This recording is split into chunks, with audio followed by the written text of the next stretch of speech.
from Mastodon Records and Okooch Books and Libations, and we'll find out about records and books.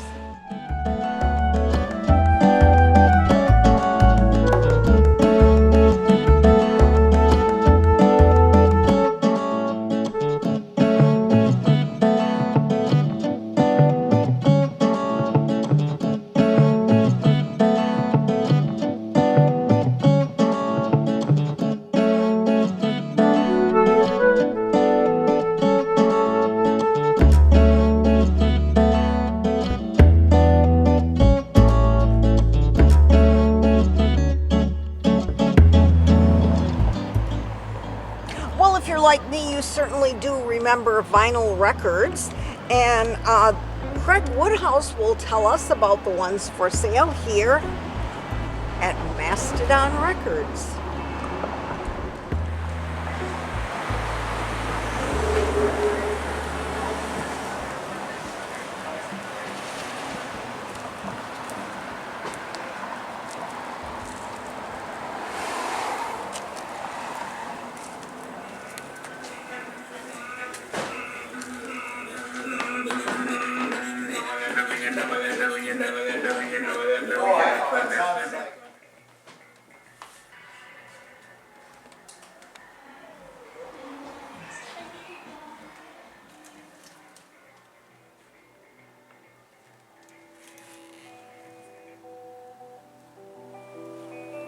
Hi there. Craig Woodhouse, what are you doing here? This is Mastodon Records on South Main Street at Okooch Books and Libations. We're just mixing some records today. I'm Craig, as you said here, and happy to be here to show you a little bit about what we do at Mastodon Records. I'm a DJ by trade. You can tell from the shirt here and the setup, but I've been a record collector my whole life, and a DJ and a player of records. What got me interested in records really was old-time radio, and I grew up with radio, and then when I would listen to old-time radio, I would try to find out where these things were from, so I would search for the records, and oftentimes I would find myself going to the libraries, and I would find the discards, because oftentimes they were throwing their old records out when I was a kid, and I could get them for a little or nothing. But we're a full-scale record store. We specialize in vintage records. That's really what we do. We also archive records as well. There's a lot of records out there that people are cleaning out of closets, and sometimes they may or may not be okay for resale, but they're definitely worth archiving. Yeah. Some of my favorite record labels are Sun Records, and these are some original Sun records of Johnny Cash from the 1950s. And yeah. What city are they based in? So this was Memphis. Yep. Oh, okay. Yep. Memphis, distributed just locally, regionally, before national distribution of people like Johnny Cash. But it's a famous recording studio, well known. I also, really like things of local interest, and I have customers that will come in and look for things that are that have a local connection. So, oh yes, Billy Thundercloud and the Chief Tones. Many of our local customers are familiar with Billy Thundercloud from their time spent in Boaz and playing in the area and getting to know people around here. So yeah, it's things like that we like to collect, and then I clean these and play test them, and then sometimes put them out here for retail sale. Over here I'm just showing some of the library discards that were saved. In some cases these are records that are really quite rare because they were only made for university libraries. These ones here are from the Miller Memorial Library from the former UW Richland campus, and I saved these from a dumpster about 20 years ago, and that was a common thing at that time for libraries to throw out these records. These being, they do have significance because they were only made in very limited quantities, and they were only distributed at those libraries. They weren't available for resale.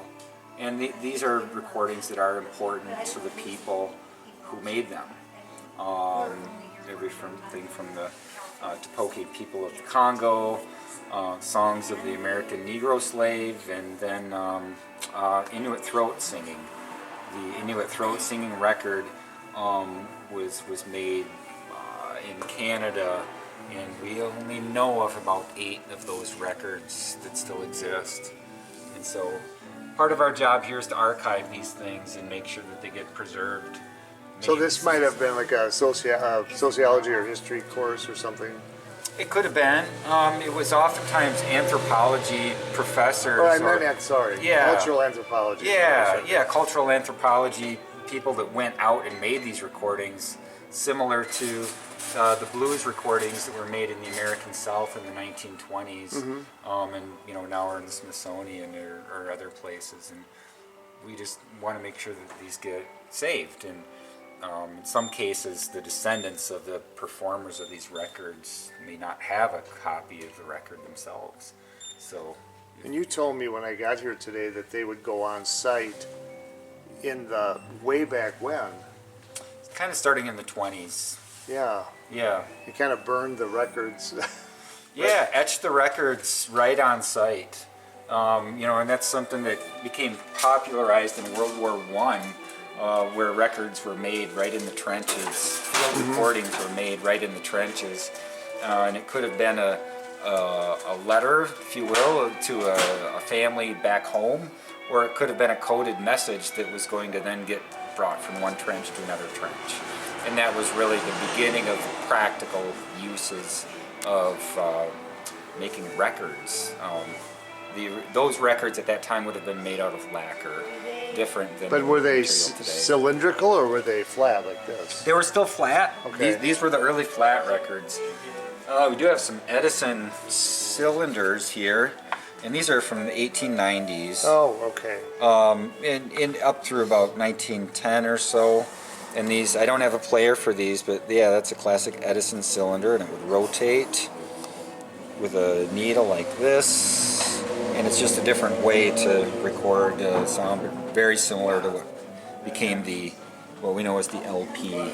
Yes. Yep. So yeah, these were donated to the shop by a local citizen who is aware of what we're trying to do here in preserving these things, and we just have them on display here as an educational thing for all of us to learn from. Yeah, so in addition to the kind of the local things and the things that we want to preserve, we sell a lot of rock and roll here, and records will come around here. There's been an increase in interest in records lately, new records as well as original recordings from the past. And so every week I have new arrivals, and these come right from the community. These are records that people have donated or sold to the shop here, and I buy them and clean them and play test them and grade them, and we'll put them out here for resale. New arrivals, it's a variety of everything that you'll see in here: pop, rock, jazz, country, rock and roll. But yeah, there's a lot of interest This in tapestry, who didn't own that? Where'd it go? Oops, didn't I see Carole King? Where'd it go? Where'd she go? You did, right here. Okay, yeah.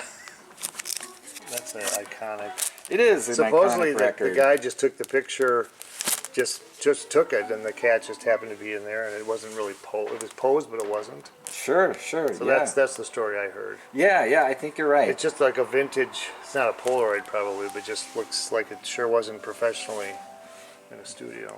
Yeah. That's yeah, people like the cover art, and that's definitely another big part of records here, is preserving that art.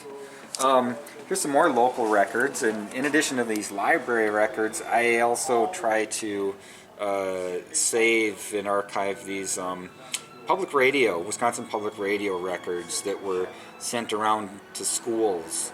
I had them when I grew up in the school in Vernon County. And they were instructional things that were put out by Wisconsin Public Radio and then distributed and shared from school to school. So some of our customers will recognize and remember Let's Sing from the Norman Clayton, Wisconsin School of the Air. Things like this. Yeah, The Kids from Wisconsin, Oh, which yeah. was a show, I believe, on NBC. Was that right? In Madison 15? Well, there was also one called the Wisconsin Singers. They were kind of a swing choir. Yep. Yeah. State Fair. State Fair Music yep. Ambassadors. And then our friends across the river here, little Garrison Keeler Yeah, I kind of miss Family his. Radio. He's been off for, Prairie Home good Companion. Lord, it's 10 years now? Yeah, probably close to that at least. And so these are things that have a regional interest, and then you gotta have some polka. Yeah, we like polka records around here as well. A lot of times because we're trying to preserve the recordings from these small studios in which they were made. Germantown. This studio is in Germantown. As in the Milwaukee Germantown. Yeah, not Milwaukee, Germantown, not the Milwaukee area. Casanova, okay. Yeah. All right. But it's a, and then local talent. Bobby G. Rice, here he is. He's got a. So in addition to things like that, I like Kuka records, and some of our customers here remember Kuka Records from Sauk City. Who was a record pressing plant and production studio, and there's that Kuka label of the Howie Sturts Orchestra. Kuka made a lot of records in polkas and waltzes and so forth, but also rock and roll and 45s. They made singles there, and there's some really nice ones. And Silas Craig, one of our local folks, recorded some things over at Kuka. So those are things we'd like to preserve, those things from those small record companies from the past. And the Midwest was really full of them. All over. The La Crosse area, and Madison, and then eastern Wisconsin. There was a lot of recording companies and record studios. So yeah, those are some of the things of personal interest and some of the things our customers appreciate. But then we go into a whole other world here of pop, and this fills up pretty quickly. Here, I just wanted to show this one off. This is an original 1956 Elvis. And this is thought of as the first rock and roll album. This one was the first record that Elvis made with RCA after having left Sun Records. It's quite a valuable record, but interestingly, the cover is worth more than the actual record is itself because it's such an iconic cover. What year was that? 1956. 56. Yep. This is. When did he go into war, or was he drafted, or? That was. I don't remember. I don't remember the year. I don't remember the year, and I have customers that will come in and tell me exactly what year. I don't want to say. I'd rather not say. I would guess I would be wrong. But yeah, so it's things like that we like to have, and that is kind of what we specialize in here. A whole bunch of original David Bowie records here that came in from a local collection, and I'm not even familiar with that one. one of the things that makes this go round is that people locally that have records that are in their closets, they don't play anymore, will oftentimes bring them in, and sometimes they just want an assessment. They want to know what they have, and I do that for people all the time. Let them know what they have, and if they want a valuation, I can do that also. But sometimes they sell the whole collection to the shop or donate it, and I always take donations, but I do buy records as well. But yeah, a lot of the standards are here, and people do come to this location from quite far distances. This shop is, although small, is a lot different than record stores in bigger cities, in that I try to make this accessible for the people that live in Richland County. And so, you know, pricing wise, I try to price structure things to that. So I have people that come from the cities that often tell me that the same or similar records in the cities are twice as much. And these records, all of them are, you know, cheaper generally than what people find online. But I want to keep making it accessible. So Well, that cover art is so important, just as sheet music was. You know, going back before 1900, it just caught your eye and it just jumped. Yeah, for example, Dolly and Porter Wagner here they had some really colorful costuming going on and some kind of neat covers, but That's kind of 60s looking, isn't 1969. it? Yeah, I got one. just to figure out the colors and something or other. Yeah. The wig, whatever. Yeah. Could So. have been a Christmas show. Yeah. Christmas cactus and Porter's jacket there. I don't know Dolly Parton's history. It's like when she first started. But Yeah, this- well, her first Grand Ole Opry appearances were in the mid '60s with Porter Wagner. She did have some, you know, solo records, and we've got a few of those here in the shop. Those have become quite collectible. Dolly Parton is one of the top-selling records out of the shop here. Yeah, she certainly connects with a broad audience.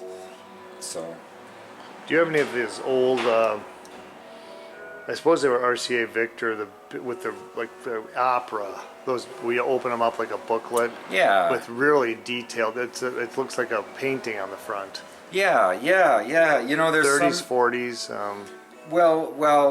40s. Some of those. This one's not necessarily the best example, but absolutely, there's books that Okay, yeah. So this that one, was although not opera here, well, kind of Bugs Bunny, you know. That's right, Bugs Bunny. yeah. So you'd get Barbara these books. Savelle, Yeah. And this one is late 40s, I think 1948. And So it's much. It's you like, have yeah, the whole look at that. story with it. And then, of course, I'll flip to the end here. You've got the records to play along with while you read the story. And so That's an amazingly good condition, considering that a family might have had it. And yeah, it really is. This is a neat book. But yeah, you'd get these booklets, and now, were these the real brittle ones, or was this after that period? yeah, these are pretty brittle. These are acrylic. Like don't drop them brittle. Like don't drop them brittle. Yeah, they do shatter easily. It's got a scratch there, but yes, they do.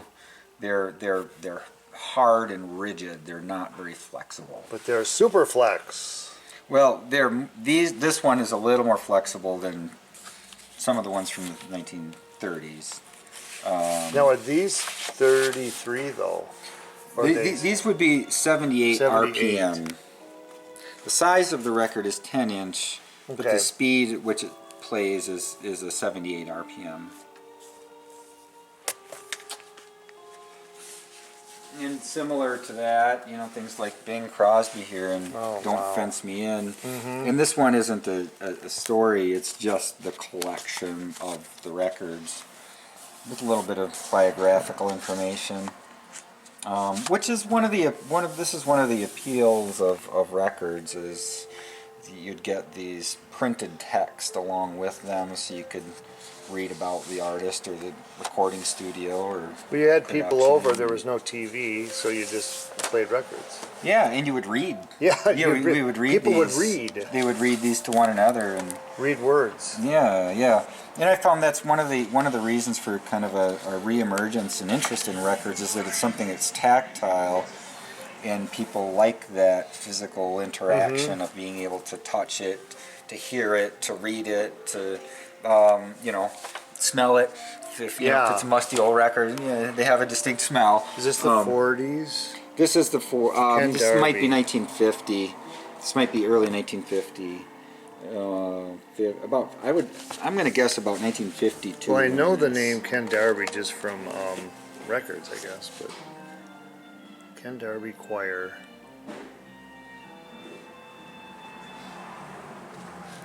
Yeah. So, it kind of we cover a lot of ground here, and everything up to interesting, rare rock and roll records here. We've got a really nice Frank Zappa collection that came in from a local collector, and in order to get these box sets, you had to write a letter to Frank Zappa personally, and if he thought you were worthy, then you could get one of the 500 box sets. And so these are one of the 500 box sets. And Did the letter have to be kind of strange? I would imagine so, but you had to make I think more than anything, a solid argument, because Frank Zappa could detect a false argument. I've talked to him many times. Really it easily. was a difficult conversation. Yeah, but he's a straightforward kind of guy. Yeah, oh yes. Yeah. Moon Unit. See, right where you stand. Yep, Frank. yep. Yeah.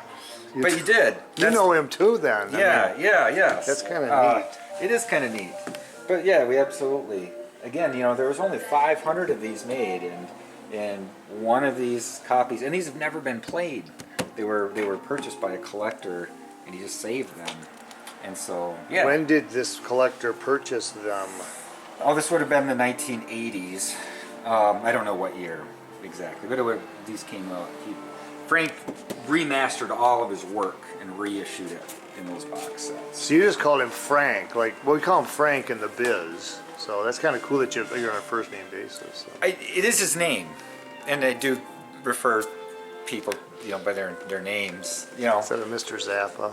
Mr. Zappa, he might be nearby. I think I smell him now. I smell something. Somebody's smoking something outside. All right.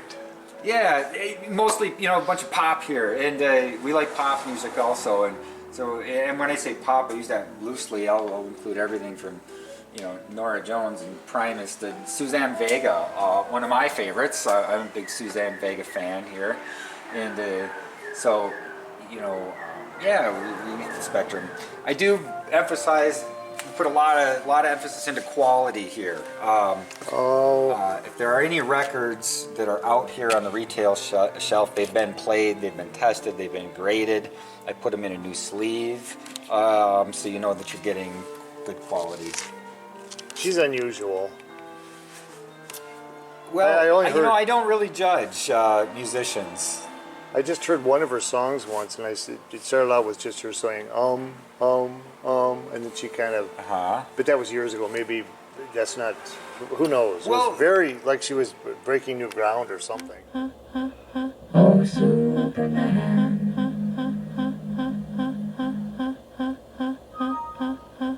Oh, John.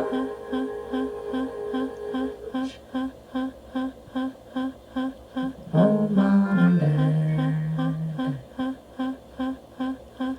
Mom and Dad.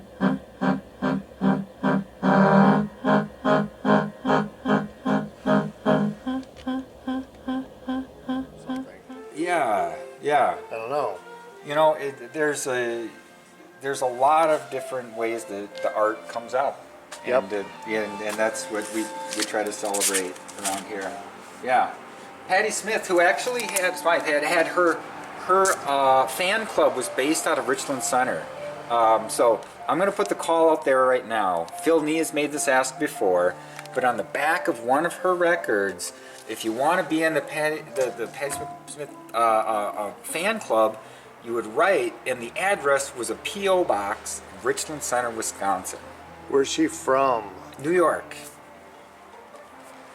So we don't know yet, and I'm trying. It's a mystery. It's a local mystery that is to be solved here. So approximately what years was this P.O. box active? Mid-'80s. I would march right over to that post office on Monday. This is a Saturday right now. We're doing this. I mean March. March? Yeah. Yes, because they have records. They have records of records. They would have records of who's got the PO because they're the feds. You got to break through that, but they can talk. They are the feds. Yep. And so. But also, I want to throw it out to the viewers here.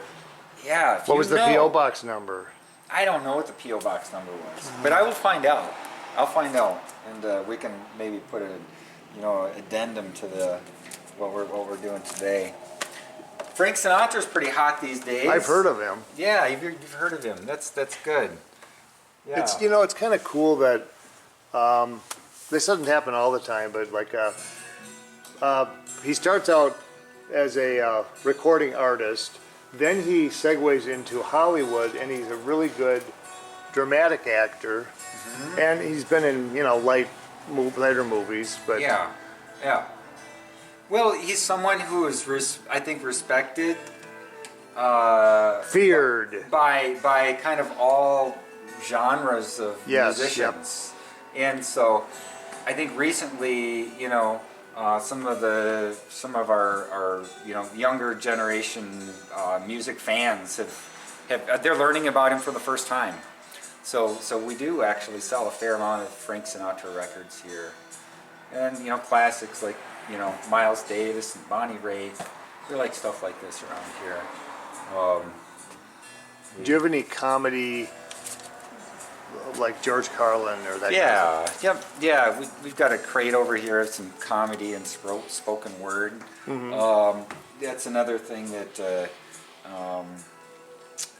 my first career was in radio, so I have an appreciation for those things, and I do collect them. I think I've got a few right down here. Let me see what we've got on tap here today. So if this is the kind of thing you're talking about, Well, even the Flip going Wilson, back to, and these are radio shows. These are recordings of baseball and sports radio moments from the past. And this was a radio show from 1943, Murder Castle, Years to Remember. So this one's just old radio clips. And then stuff like The First Family, Vaughn Meader, and and things that he did. Mr. Rogers, you can't go.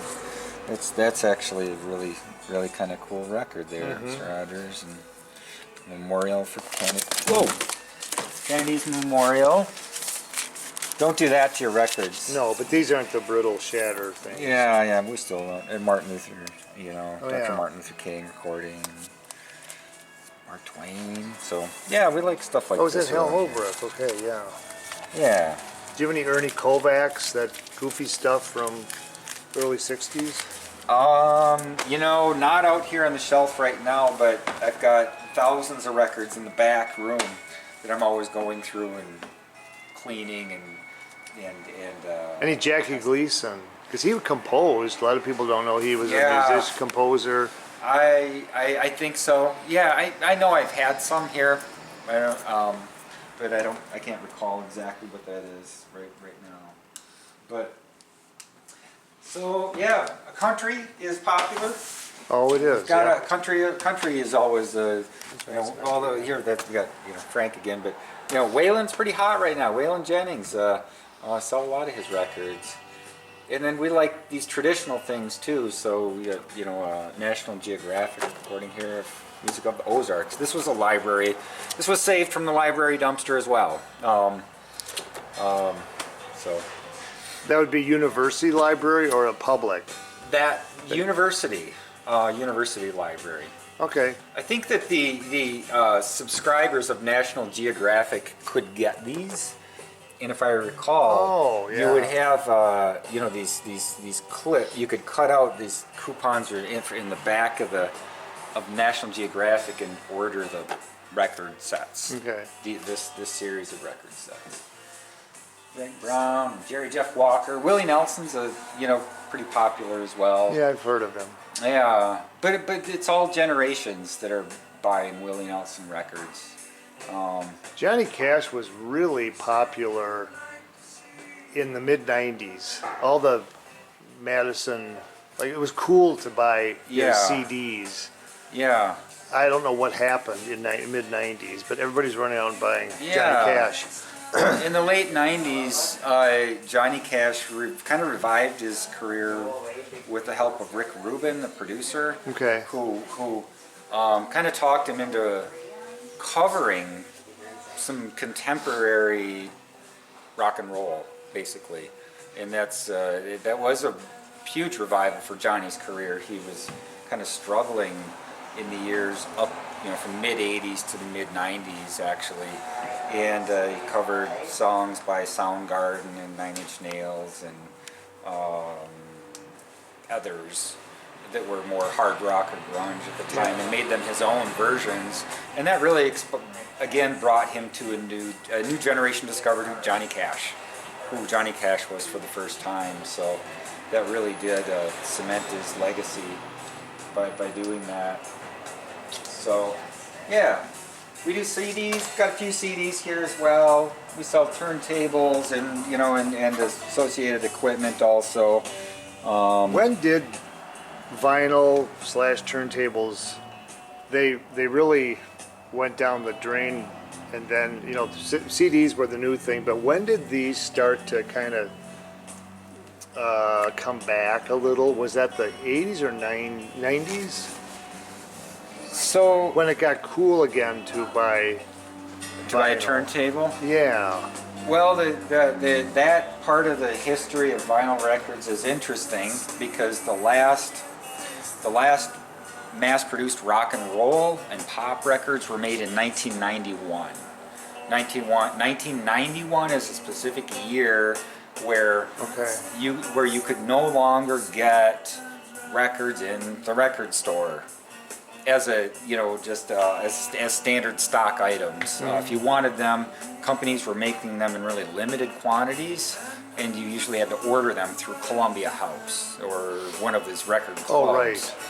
However, what saved the record-making capacity through the 1990s was techno and hip-hop music production, because that was being produced, played, and performed entirely from records. Of course. Yep. And so the capacity was used, from record labels such as Def Jam Records and Death Row Records, and many others. Really kept the capacity in use, so that I forgot record that- pressing plants weren't destroyed. The just all that. The underground. The dance club. The underground, yeah, the underground kept the capacity alive and kept the interest kind of going on the underground scene. And it was in about 2004 and 2005 that companies started making pop and rock records again. Okay. And then about 2010, it really started to come back in a big way in about 2010. And now today, we're at a point in 2024 where vinyl records are the only physical medium that is produced for pretty much any type of music. So what are the labels now if I went and bought a new record here or at another store? If I bought, I don't know, Christmas songs. Yeah. What are the labels now? Yeah, that's a good question, because there's been a lot of closures and merging and things like that over the years. But it's some of the standards, some of the same ones that have been around, for a long time. Columbia, these are all new records. So. Those are new. So, Yep. Yeah. So even though this was originally Nirvana was a sub pop label, it was picked up as a major label by Geffen Records. And so. And the ones that are, and this is like a new release as well, and I don't know offhand, but this is Sony. So Sony is still in the business of making records. It's some of the big ones. There's some new ones as well, and there's a lot of small independent record plants. This might have been what you were talking about, one of the records that kind of revived Johnny's years, and then this is from the late 1990s. But this is it's a new release. He reinvented himself several times. Yeah. Yep. This is the locally made record. This record was made, and I don't know the record plant, but it was made in Madison.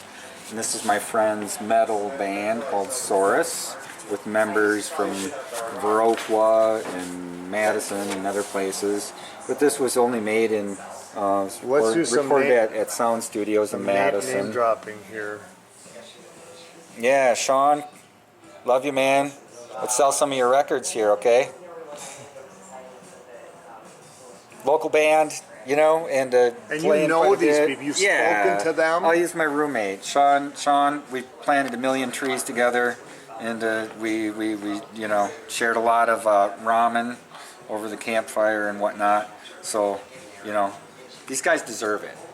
Come down. Wow, I mean, buy I'm their talking record, to you who know. buy their record. This is unbelievable. Yeah, self-taught musicians, and just they're doing awesome things.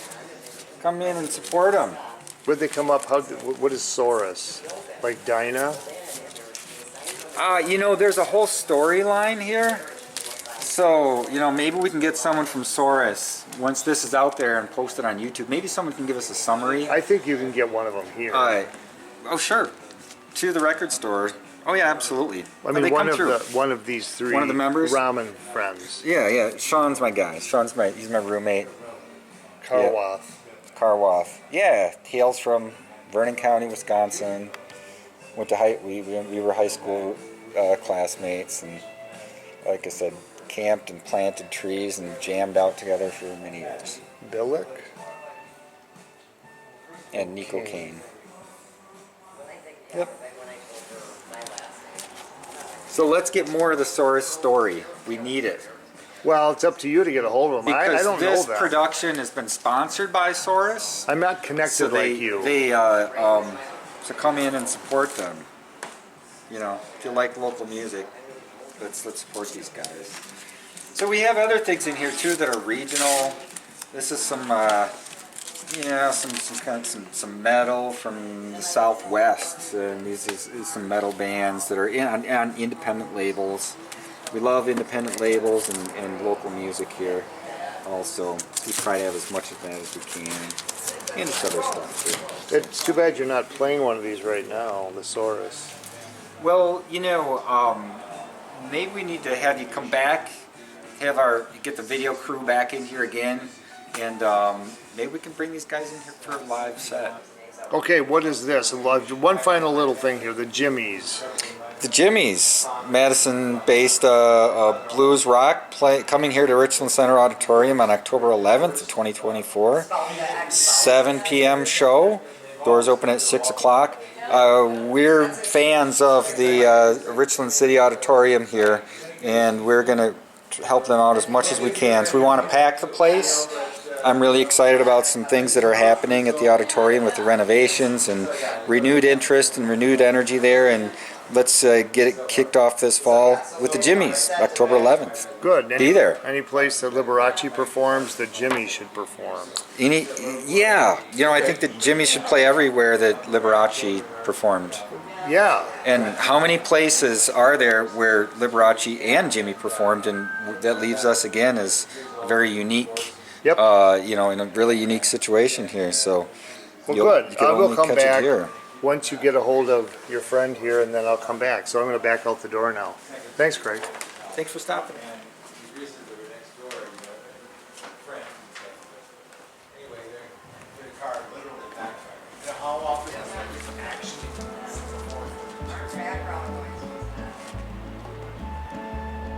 Thanks for joining us. Remember, this weekend, Saturday morning and afternoon in the park, there's the Hispanic Heritage Celebration, the Vernon County Fair, and of course the Canyon of Lights Parade is coming up in the beginning of October. We hope you'll come back next week and every week to watch our town.